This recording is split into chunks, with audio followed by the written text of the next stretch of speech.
The Hoax Alien Invasion. How Wernher von Braun revealed NASA's plan to weaponize space. Dr. Carol Rosine was the first woman corporate manager of Fairchild Industries, and was spokesperson for Wernher von Braun in the last years of his life. She founded the Institute for Security and Cooperation in Outer Space in Washington, D.C. and has testified before Congress on many occasions about space-based weapons. Von Braun revealed to Dr. Rosine a plan to justify weapons in space based on hoaxing an extraterrestrial threat. She was also present at meetings in the 70s when the scenario for the Gulf War of the 90s was planned. In an interview, Carol Rosine with Dr. Steve Greer stated, "My name is Carol Rosine. I am an educator who became the first woman corporate manager of an aerospace company, Fairchild Industries. I am a space and missile defense consultant, and have consulted to a number of companies, organizations, and government departments, even the intelligence community. I was a consultant to TRW working on the MX missile, so I was part of that strategy, which turned out to be a role model for how to sell space-based weapons to the public. The MX missile is yet another weapon system that we didn't need. I founded the Institute for Security and Cooperation in Outer Space, a Washington, D.C.-based think tank. I am an author, and have testified before Congress and the President's Commission on Space. When I was a corporate manager of Fairchild Industries from 1974 through 1977, I met the late Dr. Wernher von Braun. We first met in early 1974. At that time, von Braun was dying of cancer, but he assured me that he would live a few more years to tell me about the game that was being played. That game being the effort to weaponize space, to control the Earth from space and space itself. Von Braun had a history of working with weapons systems. He had escaped from Germany to come to this country, and had become a vice president of Fairchild Industries when I met him. Von Braun's purpose during the last years of his life, his dying years, was to educate the public and decision makers about why space-based weapons are dumb, dangerous, destabilizing, too costly, unnecessary, unworkable, and an undesirable idea, and about the alternatives that are available. As practically a deathbed speech, he educated me about those concepts, and who the players were in this game. He gave me the responsibility, since he was dying, of continuing this effort to prevent the weaponization of outer space. When Wernher von Braun was dying of cancer, he asked me to be his spokesperson, to appear on occasions when he was too ill to speak. And so, I did this. What was most interesting to me was a repetitive sentence that he said to me over and over again during the approximately 4 years that I had the opportunity to work with him. He said the strategy that was being used to educate the public and decision makers was to use scare tactics. That was how we identify an enemy. The strategy that Wernher von Braun taught me was that first the Russians are going to be considered to be the enemy. In fact, in 1974, they were the enemy, the identified enemy. We were told that the Russians had killer satellites. We were told that they were coming to get us and control us, that they were commies. Then, after the Russian threat passed, terrorists would be identified as the next threat, and that was soon to follow. Throughout the media for the next decade, we heard a lot about terrorism. Then we were going to identify third world country crazies.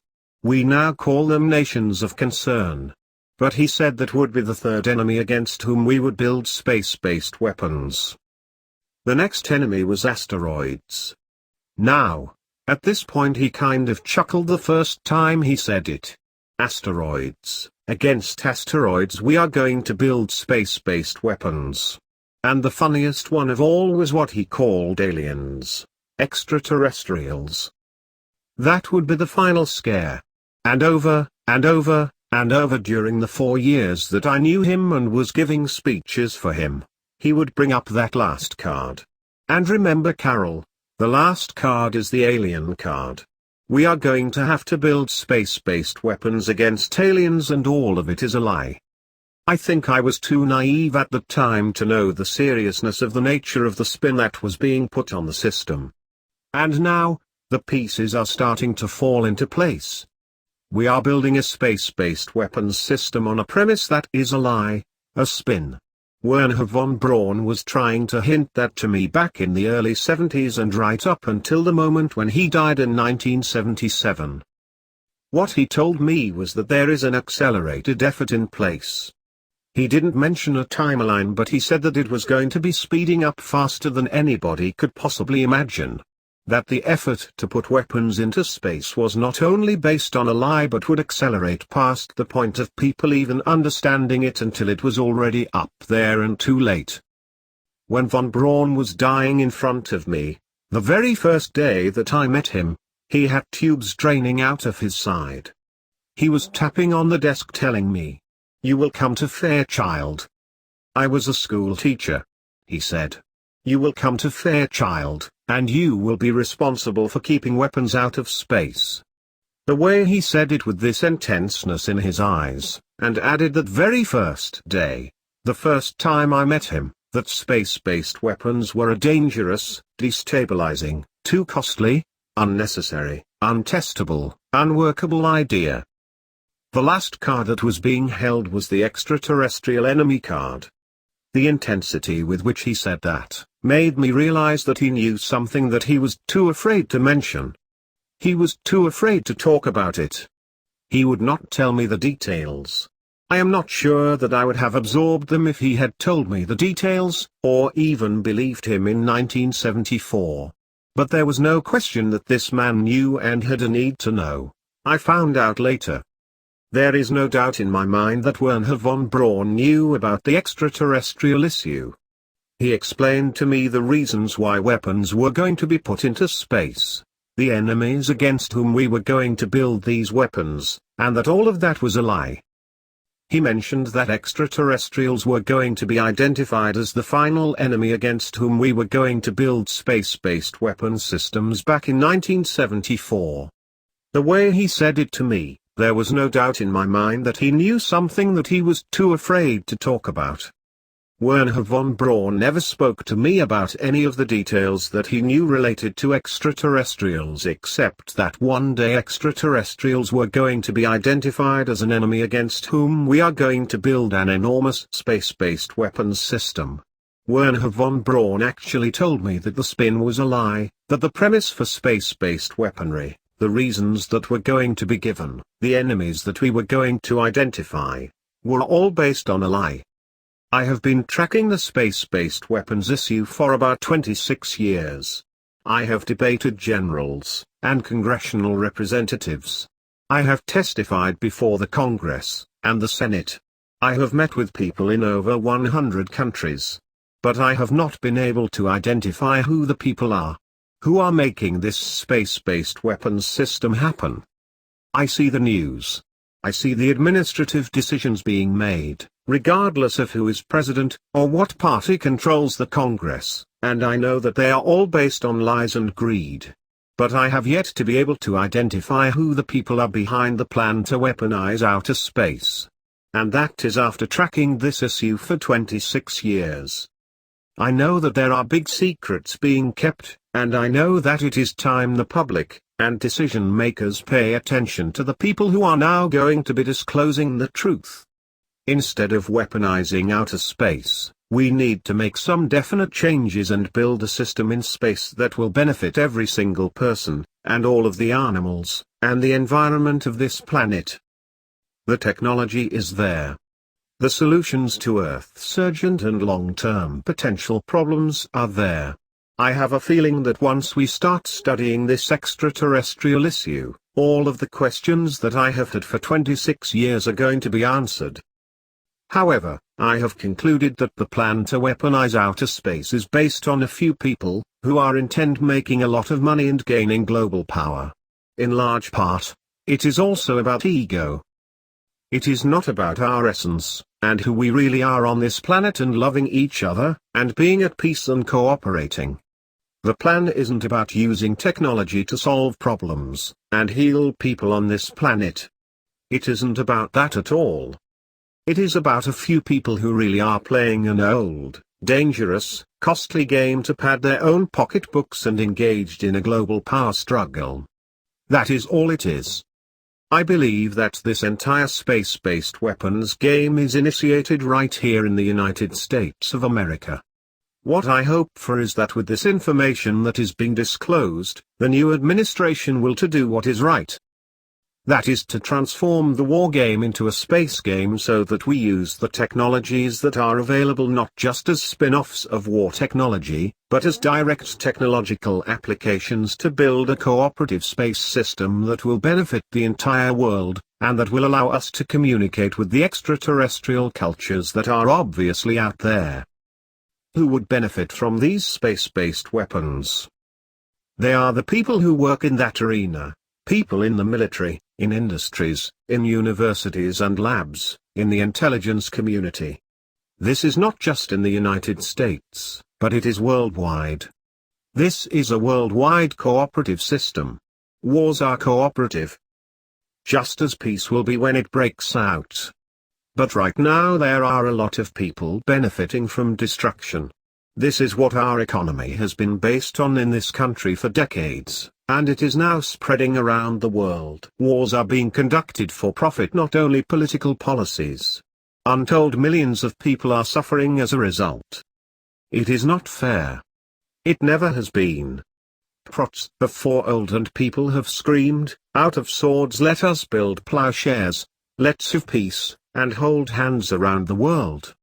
But it hasn't worked because too many people are benefiting from the mass destruction, which every war brings.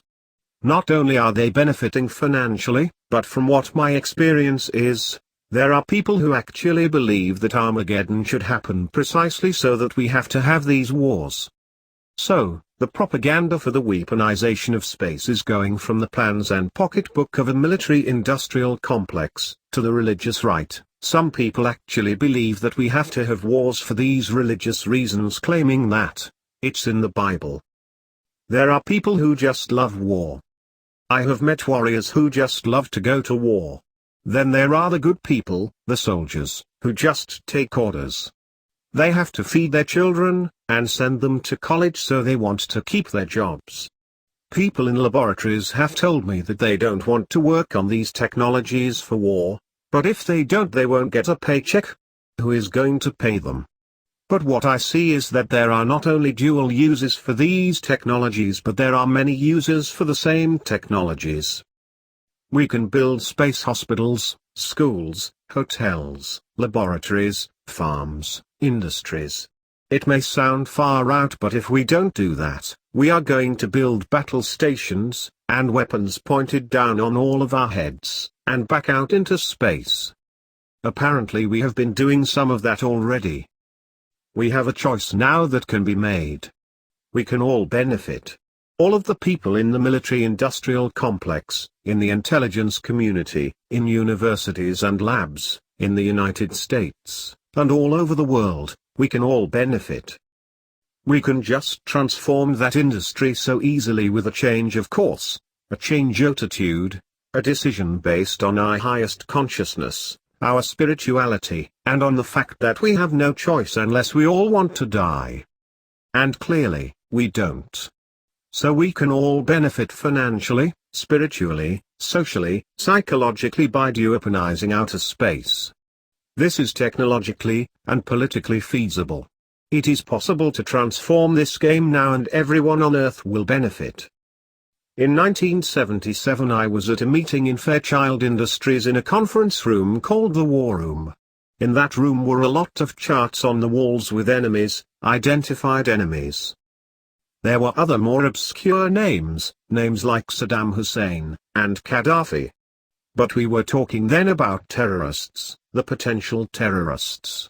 No one had ever talked about this before, but this was the next stage after the Russians against whom we were going to build these space-based weapons. I stood up in this meeting and I said, "Excuse me, Why are we talking about these potential enemies against whom we are going to build space-based weapons? If, in fact, we know that they are not the enemy at this time? Well, they continued the conversation about how they were going to antagonize these enemies, and that at some point, there was going to be a war in the Gulf, a Gulf War. Now this was in 1977. And even then, they were talking about creating a war in the Gulf region when there was still $25 billion in the space-based weapons program that had yet to be identified. At least it wasn't called the Strategic Defense Initiative. That was not until 1983. This weapons system, then, had obviously been going on for some time, and I didn't know anything about it. So I stood up in this meeting in 1977, and said, I would like to know why we are talking about space-based weapons against these enemies. I would like to know more about this. Would someone please tell me what this is about? Nobody answered. They just went on with this meeting as though I hadn't said anything. Suddenly I stood up in the room and said, if nobody can tell me why you are planning a war in the Gulf, when there is a certain amount of money in a budget so that you can create the next set of weapons systems, that will be the beginning of the sell to the public about why we need space-based weapons, then consider this, my resignation. And you will not hear from me again. And nobody said a word, because they were planning a war in the Gulf and it happened exactly as they planned it, and on schedule. Stephen Greer. Who was at this meeting? Carol. The room was filled with people in the revolving door game. There were people that I had seen once in a military uniform, and other times in a grey suit, and an industry outfit. These people play a revolving door game. They work as consultants, industry people, and/or military, and intelligence people. They work in the industries, and they revolve themselves through these doors, and right into government positions. I stood up in this meeting, and asked if I was hearing correctly, namely, that when there was $25 billion already expended in the space-based weapons budget, that there was going to be a war in the Gulf, stimulated, created, so that they could then sell the next phase of weapons to the public, and the decision makers. This war was going to be created so that they could dump the old weapons, and create a whole new set of weapons. So I had to resign from that position. I could no longer work in that industry. One day in 1990, I was sitting in my living room looking at the money that had been spent on space-based weapons research and development programs, and I realized that it had come to that number, about $25 billion, and I said to my husband, I am now going to stop everything. I am now going to stop, and sit and watch CNN television, and I am going to wait for the war to happen. My husband said, well, you have finally gone over the edge.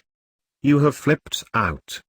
My friends said, you have really gone too far this time.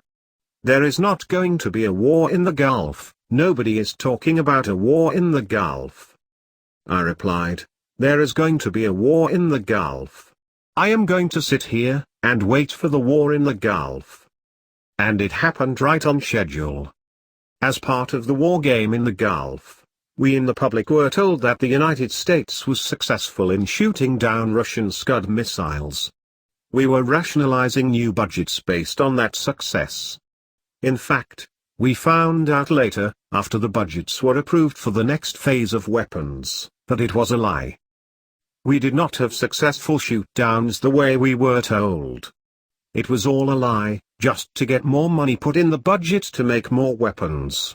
I was one of the first people to go independently to Russia when I heard that they had killer satellites. When I went to Russia in the early 70s, I found out that they didn't have killer satellites, that it was all a lie. In fact, the Russian leaders and people wanted peace. They wanted to cooperate with the United States, and with the people of the world. Another time, I called Saddam Hussein when he was lighting his oil fields on fire. My husband was in the kitchen while I was making this phone call. I got a call back from his first attaché with Saddam Hussein nearby, and he asked, Are you a reporter? Are you an agent? Why do you want to know? I said, no. I am just a citizen who helped to start the movement to prevent the weaponization of outer space. And I have found that a lot of stories that I have been told about weapons systems, and the enemies are not true. I wanted to find out what would satisfy Saddam Hussein so he would stop making these oil fields catch fire and stop antagonizing people. The fist attaché to Saddam Hussein replied, well, nobody has ever asked him that question, what he wants. So when I hear that there is a possible threat of extraterrestrials, and I look at the history of thousands of years of possible ET visitations, and hear the disclosures of honest military intelligence industry people who have had experiences with UFOs, with crashes and landings, with live and dead bodies of extraterrestrial beings, I know it is a lie. And if I am ever told that these are enemies against whom we have to build space-based weapons systems, based on my own personal experience of having worked in the military-industrial complex on weapons systems, and military strategy, I am going to know it is a lie. Not only will I not believe it, but I am going to go out as loudly as I can, and tell everyone to take a look. The ETs, have not taken us away yet. We are still here after thousands of years of visits from them. If in fact they are still visiting us now, and we have not been harmed by them, then we have to look at these visits as something that is not a hostile occurrence.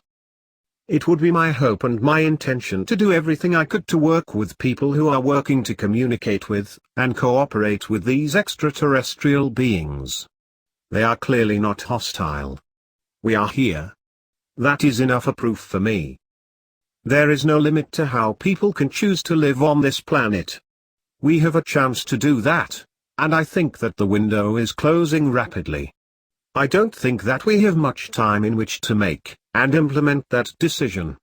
We are too close in too many ways to having some horrible disaster happen, or having some sort of worst war take place, whether it is from high technology or an exotic weapons system. We need leadership, and it has to start with the United States President, and that is who we all have to reach. If you are international, if you are around the world, if you are in the United States of America, whether you are from any party, any belief system or religion, the United States Commander-in-Chief, the President of the United States is the person that needs to be reached. We need to say that we want an ultimate, comprehensive, verifiable ban on all space-based weapons.